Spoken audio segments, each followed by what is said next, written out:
He betrayed you and left you shattered. But God says, I should give you this good news. Shalom, the Lord bless you. Welcome to Purpose and Marital Bliss with Pastor Honorine. I have a word for someone, and it's a word in season. There is a saying that what kills a man doesn't come from far, it comes from under the bed. Who kills someone doesn't come from far, it's from around him. And that's what happened to Jesus. Of all the people, the person that betrayed him came from his innermost core, from the people he selected, prayed for, and taught them for 3.5 years. And let's look at why did Judas really have a motivation to betray Jesus? The Bible records at some point in time that Judas was the one keeping in charge of the church money. He was the one in charge of the ministry coffers. Because when the woman that poured perfume at the feet of Jesus did that, Judas was like, this should have been sold and given to the poor. And the Bible records that everyone knew that Judas did not care about the poor. He only said that because he was in charge of the coffers and he used to steal from it.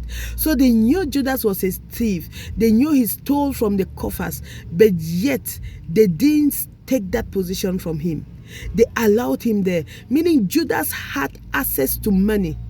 So it means that it's not because he was broke. It's not like he was desperate for money. As a matter of fact, the 30 pieces of silver that he took, he went and he threw it back at the people that gave him the money.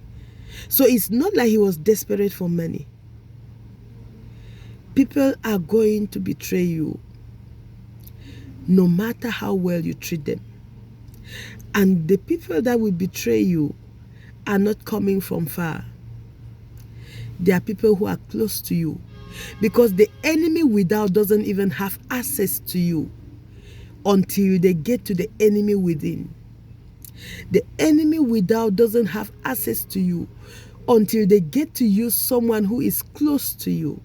So the person who you should be afraid of is not the one who is far, but the one who is close to you, smiling, and you trust them, but they hate you in the inside, but they are not trustworthy.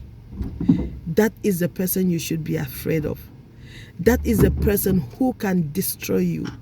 That is the person who can do anything without you even suspecting they are the ones. And God says betrayal is going to come. People are going to shock you with their behaviors. But God says the good news is that He will use it all to work things out for your good. The good news is all things will work together for your good. So what the enemy meant for evil, what they meant to use to destroy you, God is going to use it to fulfill your purpose. God is going to turn it around for your own good. Amen. That's a good news. Because haters will always be, enemies will always arise. The devil will always pull schemes against you. But God says He will turn it around for your good. God bless you. Shalom.